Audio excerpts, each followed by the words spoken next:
Hello dear students, today in this video we are going to learn about moving coil galvanometer. Moving coil galvanometer, what is galvanometer? Basically galvanometer is a device which is used to detect current, which is used to detect current. This device only detects the current.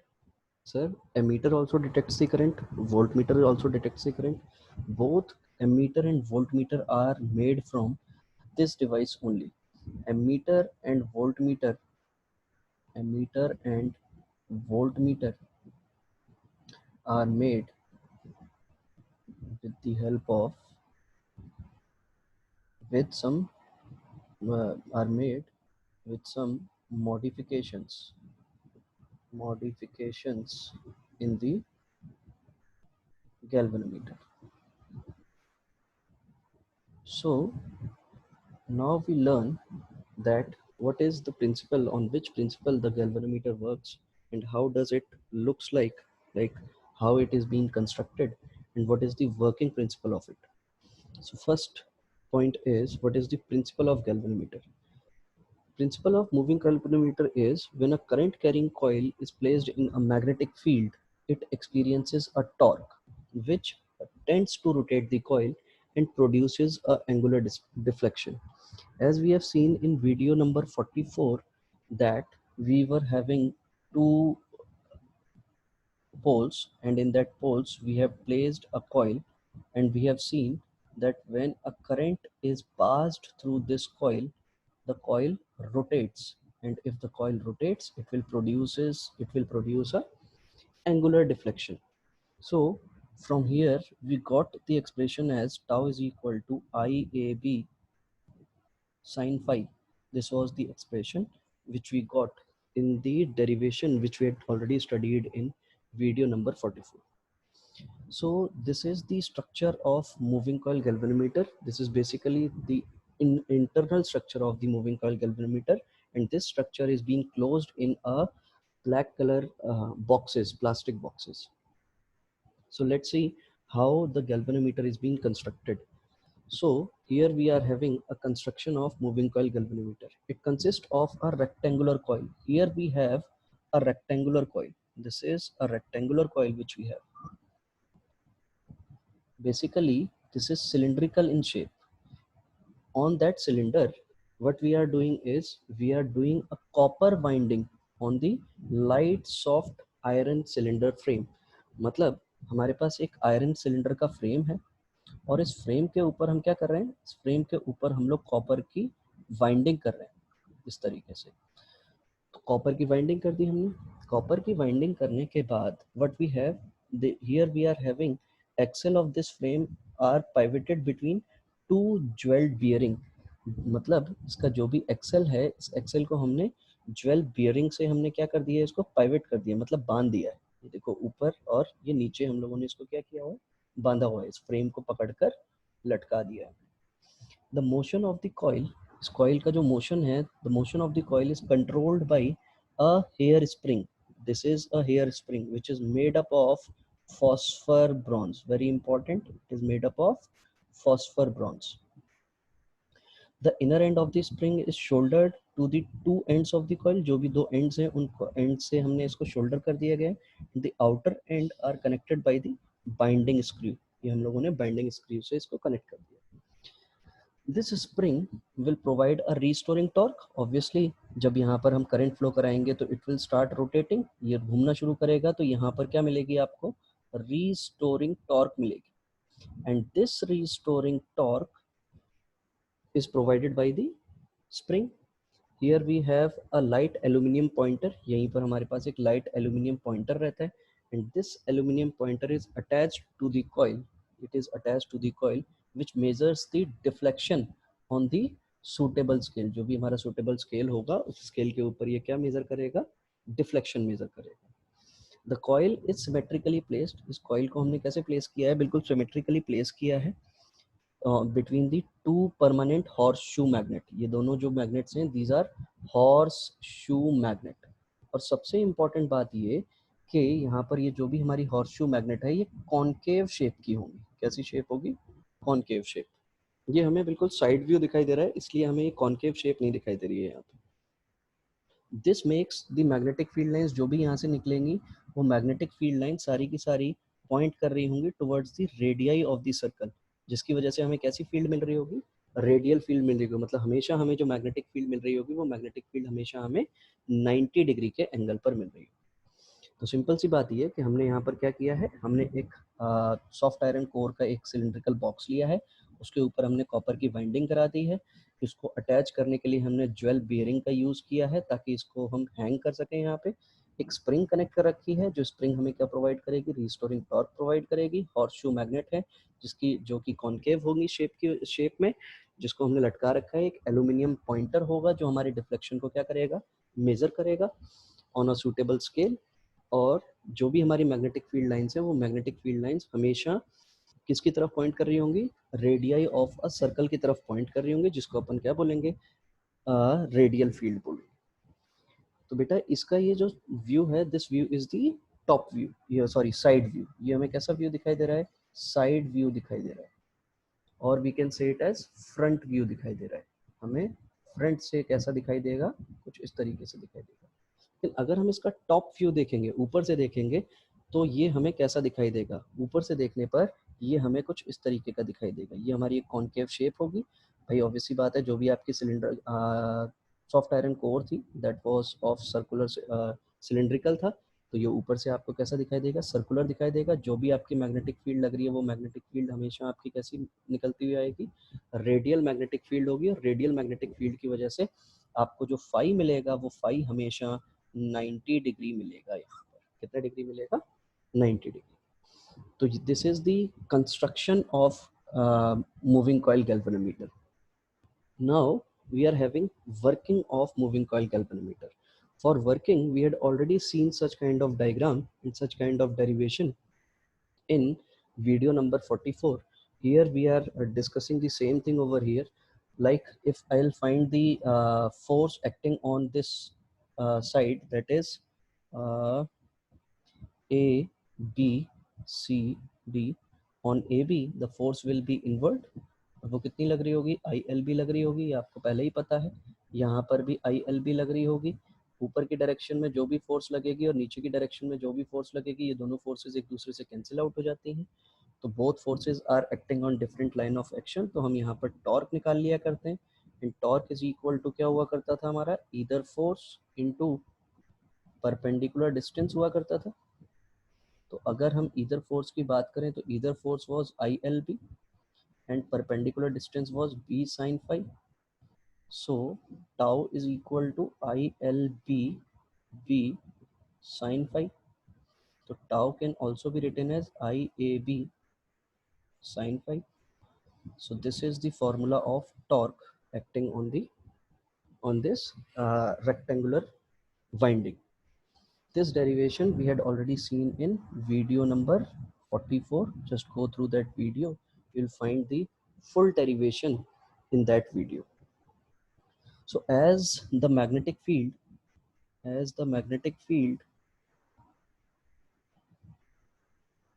is acting radially, कैसे act कर रही है, ये radially act कर रही है, तो phi की जो वैल्यू हो जाएगी that will be 90 degree. And अगर फाई 90 होगा, तो टॉर्क हमेशा कितना भी एंगल पर ये रोटेट हो रही होगी, तो टॉर्क हमेशा मुझे कैसी मिलेगी, टॉर्क हमेशा मुझे मैक्सिमम मिलेगी। और वो टॉर्क होगी कितनी, आई ए बी होगी हमारे पास, जो भी हमारे पास टॉर्क आएगी that will be IAB. This will be the torque which is acting on the rectangular loop, rectangular copper wire loop के ऊपर जो भी हमारी टॉर्क लग रही होगी, this will be the loop. तो ये तो जो टॉर्क होगी, ये टॉर्क जब होगी जब ये हमारे पास सिंगल लूप होगी। बट यहाँ पर तो we are having n number of turns. अगर यहाँ पर n नंबर ऑफ टर्न्स हैं, तो ऑब्वियसली जो टाउ की वैल्यू हो जाएगी वो कितनी हो जाएगी, NIAB. This will be the torque due to magnetic field and flow of current.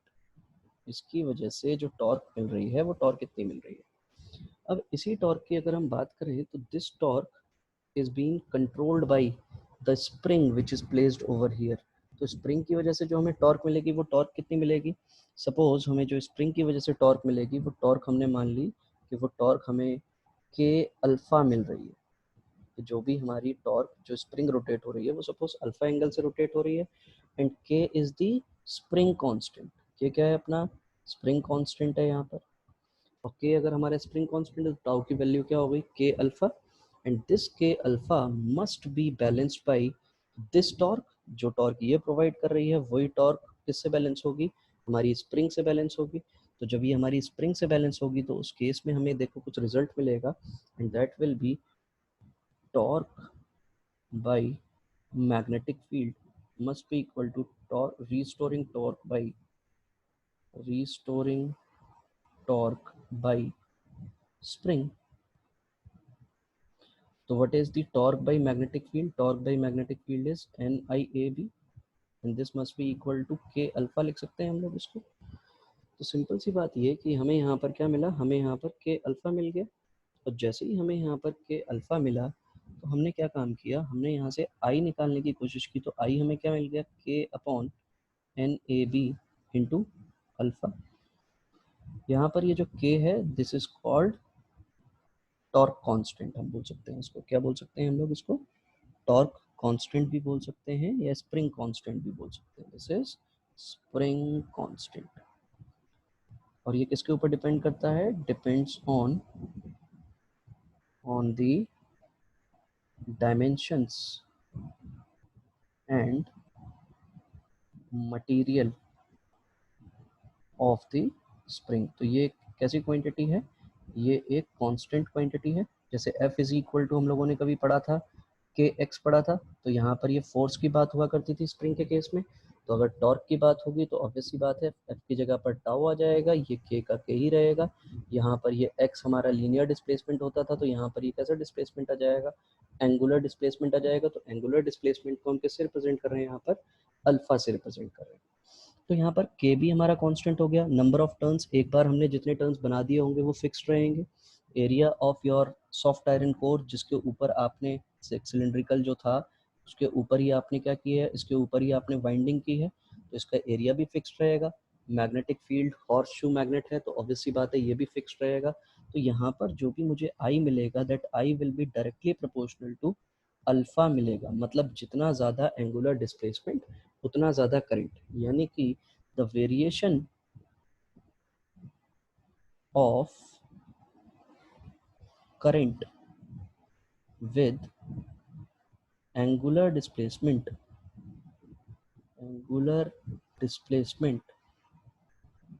of the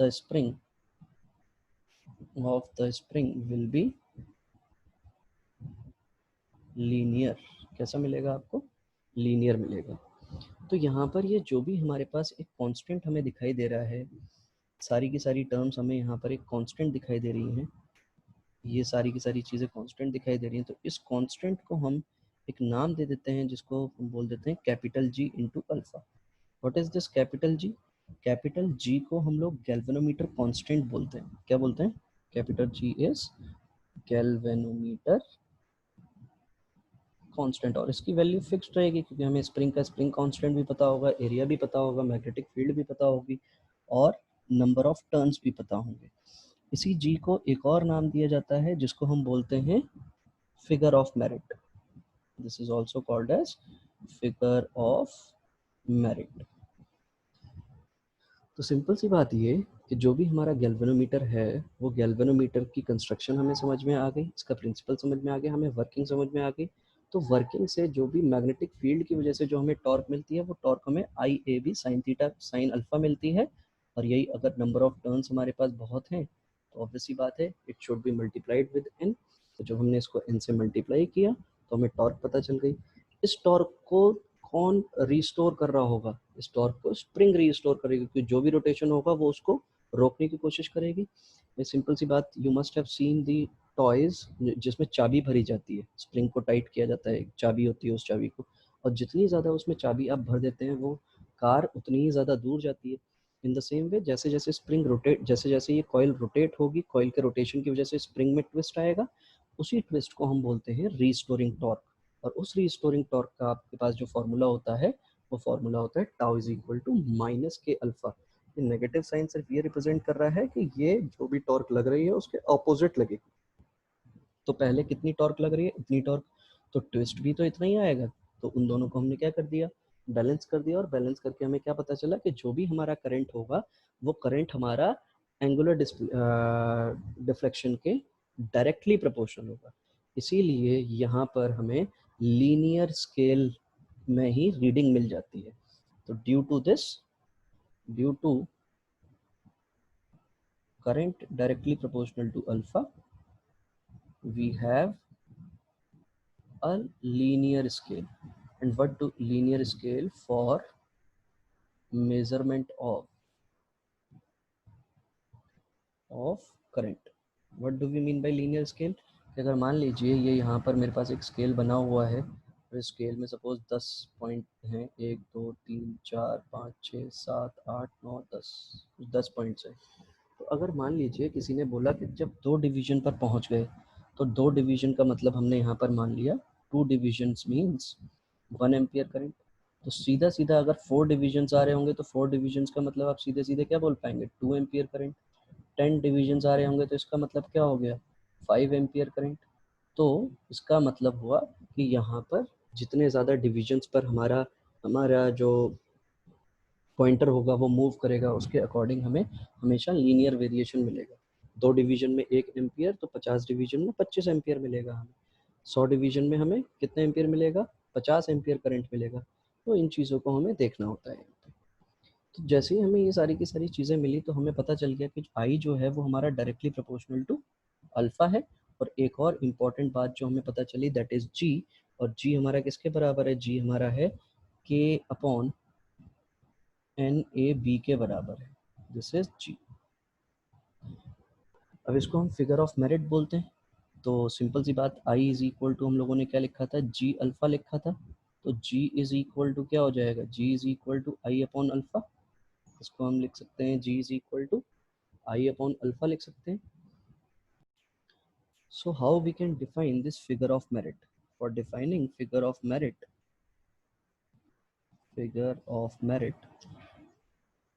we have this formula, that is I by alpha.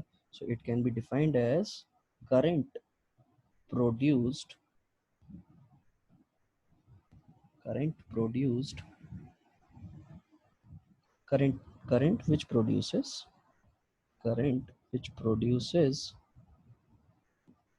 a deflection of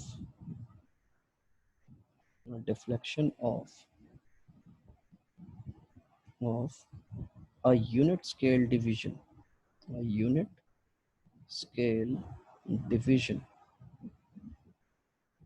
in the galvanometer, in the galvanometer is called figure of merit. Figure of merit. Very simple. मतलब जो वो current जो क्या करेगा, unit deflection produce करेगा। तो unit deflection का मतलब उस डिफ्लेक्शन से हमें इसको डिवाइड करना पड़ेगा। कि मान लीजिए 50 डिफ्लेक्शन जब थे, 50 डिफ्लेक्शन में जब 50 डिविजन्स या 50 डिविजन्स का डिफ्लेक्शन हुआ तो सपोज 10 एम्पियर आया। तो एक डिवीजन में कितना, तो 10/50, यानी कि ये जो करंट की वैल्यू आई है एम्पियर में, एम्पियर पर डिवीजन, इसी को हम क्या बोलेंगे, इसी को हम फिगर ऑफ मेरिट बोलते हैं। तो सिंपल सी बात ये है कि हमें यहाँ पर ये चीज़ समझ में आई कि मूविंग कॉइल गैल्वेनोमीटर का स्केल हमारा लीनियर स्केल क्यों है, ये चीज़ भी हमें पता चली। और हमें ये भी पता चला कि एक जो टर्म यहाँ पर जो एक कांस्टेंट आया है जी, और ये जी जो है, जी क्या होता है, K upon N I A B होता है, which is also called figure of merit, और इसको हम गैल्वेनोमीटर कांस्टेंट भी बोलते हैं। हमें इतनी सी बात समझ में आई। अब हम बात करेंगे कि how we can increase the sensitivity of galvanometer. तो next is sensitivity of a galvanometer.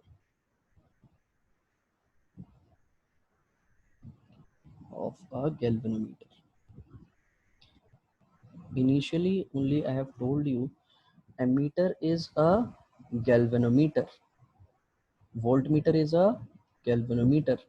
दोनों ही galvanometers हैं, ये भी galvanometer है, ये भी galvanometer, because ammeter and voltmeter both detects the current, and galvanometer is a device which detects the current. In the future videos, we are going to see that how a galvanometer can be converted into ammeter, and it can also be converted into voltmeter. So here for galvanometer, we have two types of sensitivity. Number first is current sensitivity. First of all, what is sensitivity of galvanometer? If a galvanometer shows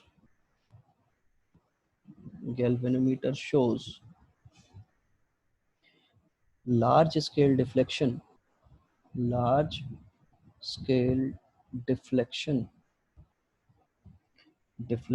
even when a small amount of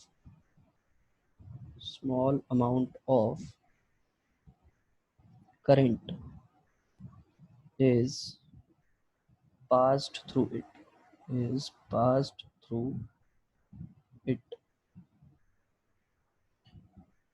or a small voltage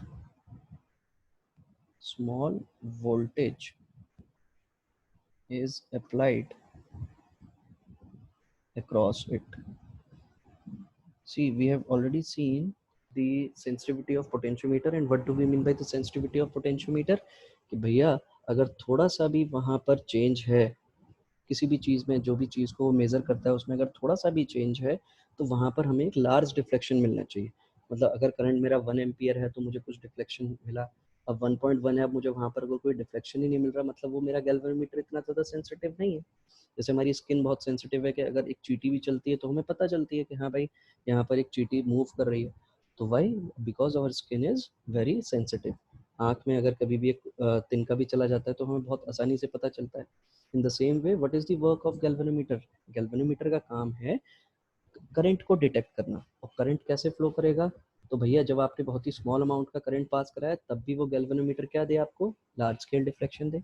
एक small voltage जब आपने apply किया उस time पर भी आपको क्या दे? Large scale deflection दे. तो इसी चीज़ को हम क्या बोलते हैं? इसी चीज़ को हम सेंसिटिविटी बोलते हैं. किसकी? गैल्वेनोमीटर की. तो ऑब्वियस सी बात है, दो तरीके के काम होंगे अलग अलग, या तो करंट पास करा दीजिए या फिर स्मॉल अमाउंट की आप वोल्टेज अप्लाई करा दीजिए.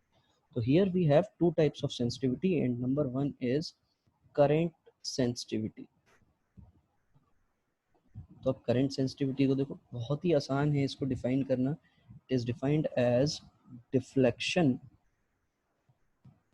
Produced in a galvanometer in a galvanometer when a unit current flows through it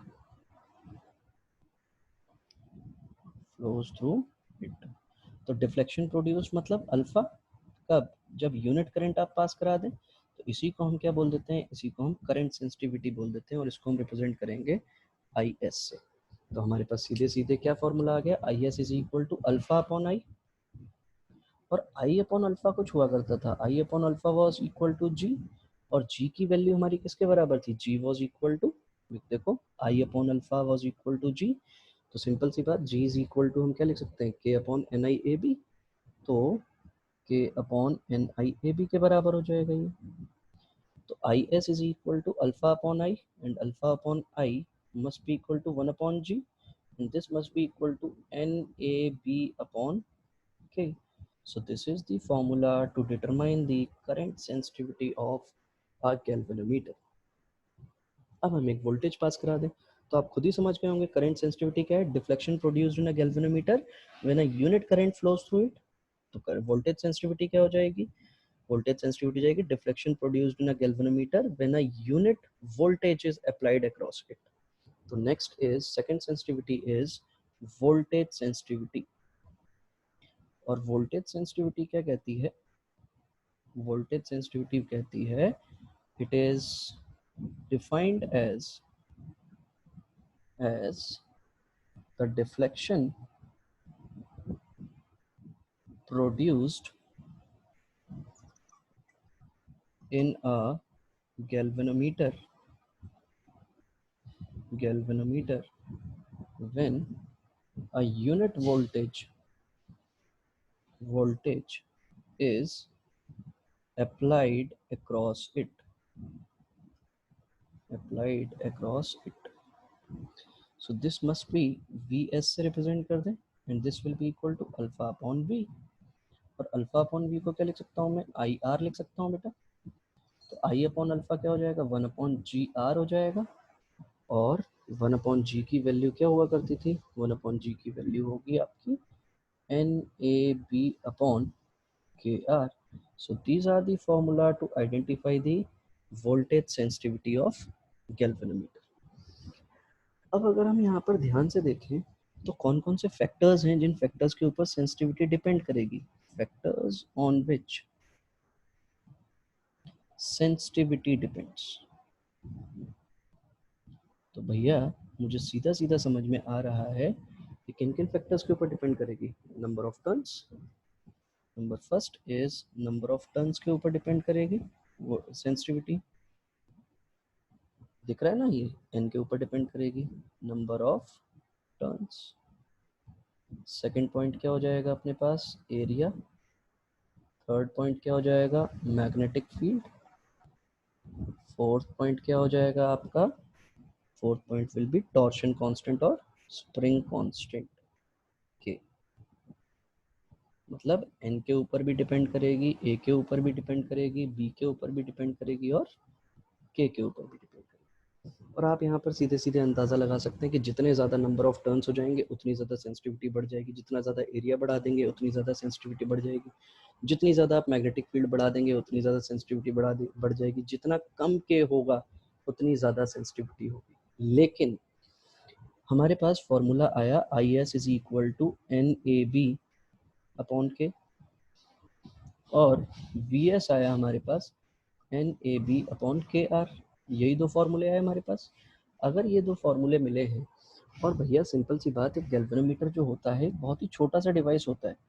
इस छोटे से डिवाइस में हम एरिया एक एक्सटेंट तक ही हम इसको क्या कर सकते हैं, इंक्रीज कर सकते हैं. हम ऐसा नहीं कर सकते कि बहुत ज़्यादा इसका एरिया बढ़ा दें कि भैया एक रूम के बराबर हमने जो भी हमारी फ्रेम था, सॉफ्ट आयरन कोर का सिलेंड्रिकल फ्रेम था, उसको हमने बहुत बड़ा कर दिया, अपने रूम के बराबर कर दिया. ऐसा नहीं कर सकते. So here we are having limitations. Number of turns भी हम बहुत ज़्यादा नहीं कर सकते, क्योंकि जितने ज़्यादा नंबर ऑफ टर्न्स हो जाएंगे उतना ज़्यादा रेजिस्टेंस बढ़ जाएगा. क्योंकि जो भी आप यहाँ पर इसके ऊपर ये जो सिलेंड्रिकल आयरन कोर है, इसके ऊपर आप जितने ज़्यादा नंबर ऑफ टर्न्स बढ़ाएंगे, तो नंबर ऑफ टर्न्स बढ़ाने से क्या हो जाएगा, नंबर ऑफ टर्न्स जितने ज़्यादा बढ़ाएंगे उसकी वजह से क्या होगा, उसकी वजह से रेजिस्टेंस बढ़ जाएगा. तो यहाँ पर एन आप एक सर्टेन एक्सटेंट तक ही इंक्रीज कर सकते हैं, एरिया भी आप एक सर्टेन एक्सटेंट तक ही इंक्रीज कर सकते हैं.